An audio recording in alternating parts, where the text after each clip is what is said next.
Bismillahirrahmanirrahim. Assalamualaikum warahmatullahi wabarakatuh. Waalaikumsalam warahmatullahi Hai. wabarakatuh. Waalaikumsalam warahmatullahi wabarakatuh.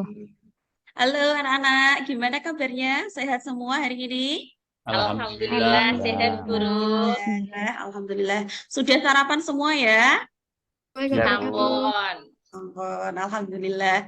Karena sarapan itu penting sekali untuk konsentrasi ketika belajar. Makanya nggak boleh meninggalkan sarapan ya. Sebelum jam 9 kita harus mengisi tenaga. Oke? Oke. Nah, Oke. sekarang bertemu kembali dengan Bu Ana. Nah, nanti kita masih belajar kembali, mengulas kembali sejarah kebudayaan Islam ya. Untuk kelas 7 ini masih seputar Rasulullah Shallallahu Alaihi Wasallam ya. Untuk minggu kemarin ya, kita sudah belajar mengenai peristiwa hijrahnya Nabi Muhammad ke kota Madinah. Madinah. Betul, Madinah. hijrahnya ke Madinah. Nah, Madura. nanti untuk hari ini nanti kita akan mempelajari bagaimanakah misi dan strategi Nabi Muhammad ya di Madinah sebagai inspirasi untuk menerapkan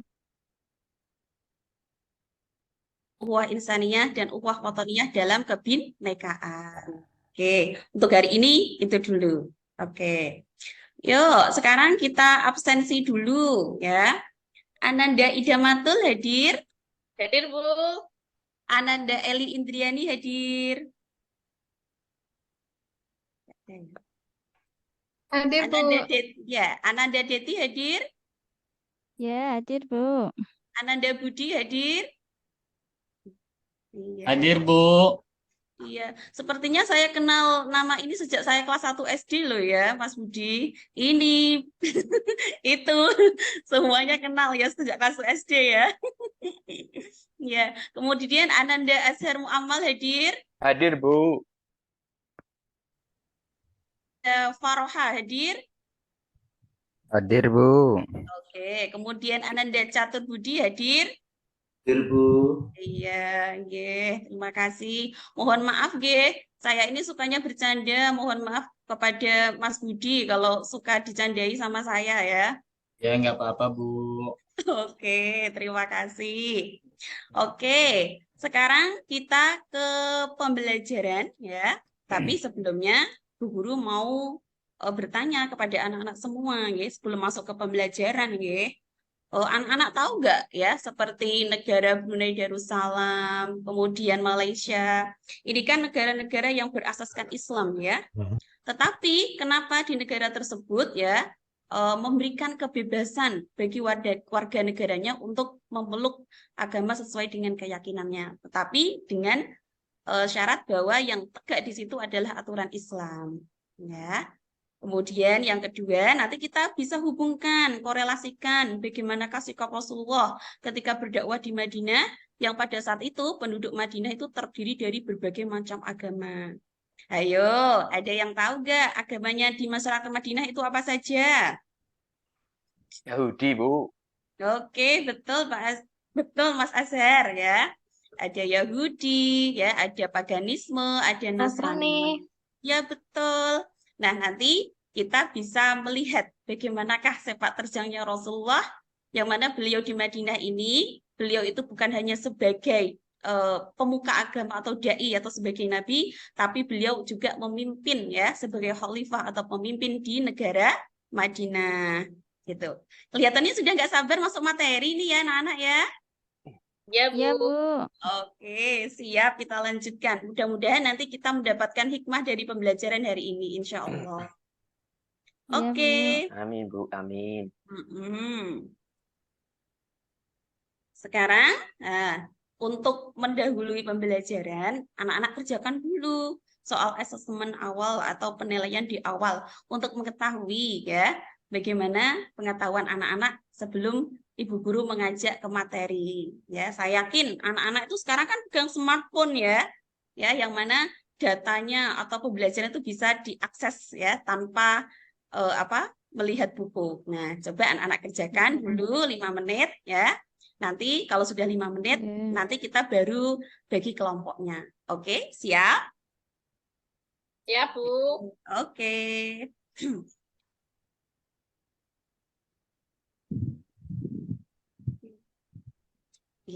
Sudah 5 menit ya, selesai ya. Sekarang Bu Guru bagi kelompok dulu. Oke, kelompok 1 nanti ada Ananda Idamatul, sama Mbak Eli, sama Mas Budi. Siap ya? Baik, Bu. Ya, Siap, Bu. Bu. Oke, ya. Yang akur ya, senengannya tukaran wae ning kelas soalnya. Mboten, Yang Bu. Kemudian yang kelompok 2 ada Ananda Azhar sama Ananda Faroha. Oke. Siap ya, Mas Azhar ya?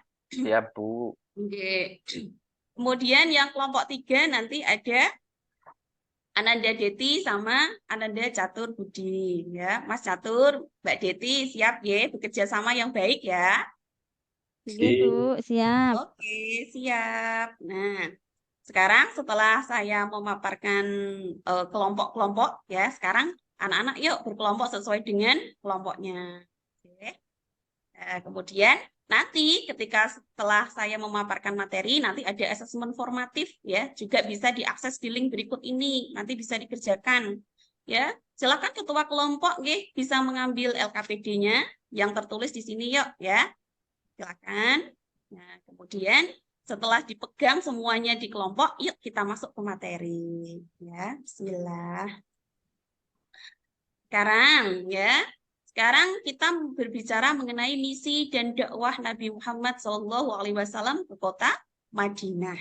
Ya, anak-anak kemarin kita sudah mempelajari bagaimanakah Rasulullah itu berhijrah ya ke kota Madinah. Mungkin ada yang tahu ya kemarin strateginya Rasulullah dalam hijrah ke Madinah itu apa saja supaya bisa lari dari kejarannya kaum Quraisy itu apa wae strateginya gitu loh. Ya, mungkin siapa yang mau jawab? Ya, nanti dapat hadiah sarapan nanti. Ayo, siapa yang bisa menjawab strategi hijrah Rasulullah yang pertama itu apa? Untuk lari dari kejarannya kaum Quraisy adalah menyuruh Ali bin Abi Thalib untuk tidur di tempat tidurnya Nabi. Rasulullah, Nabi. ya. Betul. Terus yang kedua apa ya kira-kira? Silakan semuanya muridnya Bu Guru ini harus bisa menjawab. Bersembunyi di gua Sur, Bu. Pinter Mas Azhar ya. Betul, bersembunyi di Gua Sur. Nah, itu juga ketika Rasulullah bersembunyi di Gua Sur, ya, Rasulullah memasrahkan semuanya kepada Allah, ya, sampai Rasulullah ini berkata kepada Abu Bakar, la tahzan innallaha ma'ana wahai Abu Bakar. Dan kalimat itu adalah kalimat fenomenal yang dibuat buku oleh seorang dokter yaitu Dr. Aid Al-Qarni. Nama bukunya La Tahzan. Anak-anak sudah pernah baca buku itu apa belum? Belum, Bu. Sudah. Oh ya, ada yang Belum, sudah, ada yang Bu. belum, ya. Nah, untuk menambah literasi kita dalam belajar, anak-anak nggak boleh hanya menggantungkan satu buku, belilah buku yang banyak, ya, untuk menambah pengalaman kita. Siap ya? Siap, Oke, Bu. oke, oke. Sekarang kita masuk ke materi dulu, ya. Misi dakwah Nabi Muhammad di Madinah ya itu nanti ada 4 ya. Yang pertama itu adalah dalam segi pembinaan akidah ya, akidah umat Islam ya. Yang kedua adalah dalam hal bidang muamalah ya. Muamalah itu adalah hubungan antar manusia. Hubungan antar manusia ini bukan hanya hubungan antar muslim tetapi beda agama juga bisa saling rukun, saling membina persatuan di kota Madinah. Ya. Yang ketiga adalah dalam hal segi ibadah ya. Yang keempat adalah misinya Nabi adalah pembentukan ukhuwah Islamiyah antara orang-orang Muhajirin dan kaum Ansor. Nih ya. Yang mana ukhuwah Islamiyah ini sangat terkenal dan diabadikan oleh Allah dalam surah Al-Hujurat ayat 10 ya. Yang mana ukhuwah Islamiyah antara orang-orang Ansor dan Muhajirin, yang mana orang-orang Ansor ini selalu mengutamakan orang-orang Muhajirin dibanding dirinya sendiri. Meskipun itu dalam keadaan susah orang Ansor pada waktu itu, tapi tetap mengutamakan saudaranya. Masya Allah, luar biasa. Mudah-mudahan anak-anak juga bisa seperti ini ya. Baik, Bu. Oke, insya Allah. Nah, sekarang ke bab selanjutnya yaitu tentang langkah-langkah dakwah Nabi Muhammad di Madinah. Yang pertama, langkah dakwah Nabi ini adalah membangun masjid ya, membangun masjid. Membangun masjid ada 2 yaitu ada Masjid Quba juga ada Masjid Nabawi. Masjid ini tidak hanya sebagai tempat untuk beribadah, tidak, tetapi bisa juga dijadikan sebagai majelis suro, tempat membuat strategi perang, semuanya kegiatan itu ada di masjid, ya. Kemudian, ya, yang kedua mempersaudarakan kaum muslimin, ya, yaitu antara kaum muhajirin dan kaum ansor, Ansor. ya, betul. Kaum muhajirin dan kaum ansor. Yang paling terkenal ya dalam fase ini itu adalah memang persaudaraannya orang-orang ansor dan muhajirin itu tidak diikat nasab atau apa, tetapi diikat dengan rasa keimanan. Itu makanya langgenglah persaudaraan mereka dan diabadikan di dalam Al-Quran. Yang ketiga yaitu melakukan perjanjian dengan masyarakat, ya, Yahudi Madinah yang melahirkan perjanjian Mitsak al-Madinah. Nah, ini yang poin ketiga ini berarti Rasulullah bertindak sebagai selaku khalifah atau kepala negara yang menjamin keamanan atau kebebasan beragama bagi. Bagaimana anak-anak, paham? Paham, Bu. Paham, Bu. Oke, siap. Bu. Sekarang kita lanjutkan yang ke-10. Nah, Rasulullah ketika berdakwah di Madinah, tadi seperti yang Bu Guru bilang, tidak hanya sebagai dai, tidak hanya sebagai pemuka agama, tetapi beliau juga memimpin ya sebagai khalifah di situ. Makanya Rasulullah juga bertanggung jawab bagaimana caranya mensejahterakan perekonomiannya penduduk Madinah. Dan Rasulullah itu dikenal juga sebagai penganalisa yang jitu, ya. Bukan hanya dari kognitifnya saja, tapi beliau belajar dari apapun. Makanya beliau bisa ini menganalisa dan membuat kebijakan tersebut. Yang pertama, ya, sekarang kita masuk yang ke pertama, tentang metode dakwah Nabi Muhammad dalam membangun perekonomian Madinah. Yang pertama tadi mempersaudarakan kaum muhajirin dan ansor, ya, yang mana persaudaraannya tadi ya antara kaum muhajirin dan kaum ansor tadi sudah diabadikan di dalam Al-Quran dalam surah apa tadi? Ada yang ingat gak? Halo, Lupa, Bu. ada yang ingat? Oh, Lupa, Bu, lupa. Roha ya? Iya, di dalam surah Al-Hujurat ayat 10. Nanti anak-anak bisa buka, lihat, kemudian baca, dan benarkah di situ.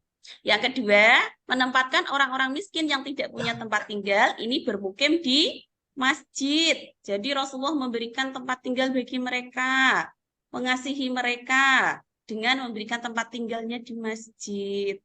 Ya. Kemudian yang ketiga, bekerja sama dengan kaum Ansor menciptakan lapangan pekerjaan untuk orang-orang muhajirin. Ini pentingnya kewirausahaan ya. Jadi menciptakan lapangan pekerjaan untuk orang-orang muhajirin. Terus yang keempat, Nabi menganjurkan kaum muhajirin untuk mempunyai pengalaman dalam berdagang. Jadi yang punya modal nanti dispon aturi berdagang, disuruh berdagang. Ya.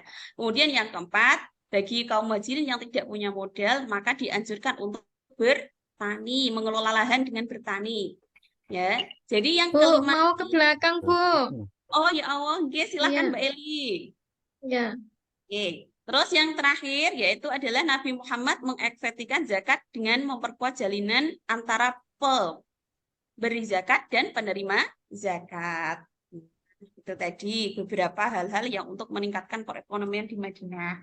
Karena Rasulullah tadi adalah tidak hanya sebagai dai di situ, bukan hanya sebagai menyampaikan risalah Allah, tetapi beliau juga sebagai apa tadi? Mbak Eli? Oh, Mbak Eli izin, maaf ya. Mbak Deti tadi? Sebagai apa ya tadi ya, Bu? Ayo, sebagai apa? Ada yang tahu gak? Sebagai Lupa saya tadi, Bu. Oh khalifah, iya, atau sebagai pemimpin. khalifah. Nah, betul. Iya. Oke, sekarang kita simpulkan bareng-bareng yuk. Tadi dari materi yang kita bahas ya, hikmah apa saja sih yang bisa kita petik dari pembelajaran tadi? Yang pertama adalah Nabi Muhammad berperan sebagai dai yang dengan dakwahnya bisa mempersatukan umat dengan persaudaraan yang diikat oleh iman.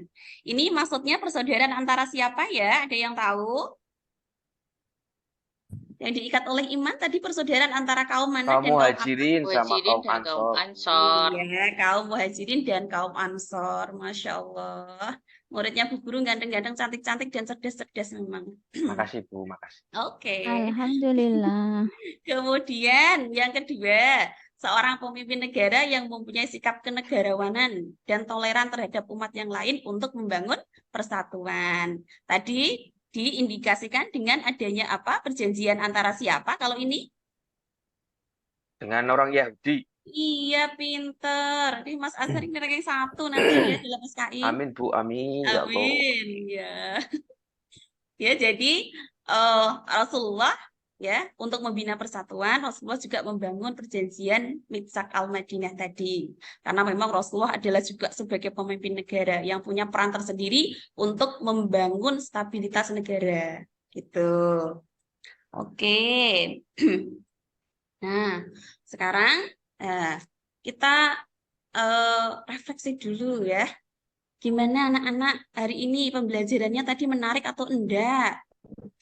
Menarik, Menarik, Bu. Bu. Menarik, Bu. Alhamdulillah, ya Allah. Gimana anak-anak puas enggak dengan pembelajaran hari ini? Puas Ya, sekali, Bu. Bu. Pas sekali, Bu. Ada gambar-gambarnya Alhamdulillah. Bu. Oh iya, Insya Allah, Alhamdulillah, terima kasih. Nah, untuk apa? Tes akhirnya nanti anak-anak bisa kerjakan. Ini nanti bisa dijadikan PR, enggak apa-apa ya. Nanti juga apa jawabannya boleh apa dikreasikan menurut anak-anak. Boleh nanti pakai peta konsep kah, boleh pakai audiovisual kah, dan lain sebagainya. Terserah anak-anak mana yang menurut anak-anak paling suka, ya. Karena kita dalam keadaan harus berinovasi dan berkreativitas yang tinggi, tidak harus sama dengan yang lain. Gitu. Iya, Oke, Bu. siap. Oke, terima kasih. Itu saja dari saya. Mudah-mudahan pembelajaran hari ini membawa hikmah yang luar biasa untuk kita. Tidak hanya sekedar mengetahui tentang sejarah Rasulullah, tetapi juga kita benar-benar meneladani beliau, sebagai Nabiullah atau utusan Rasul, utusan Allah ya kepada kita.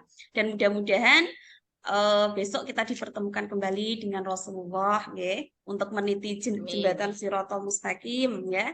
Dan juga beliau adalah yang nanti akan nyegat kita loh anak-anak ya.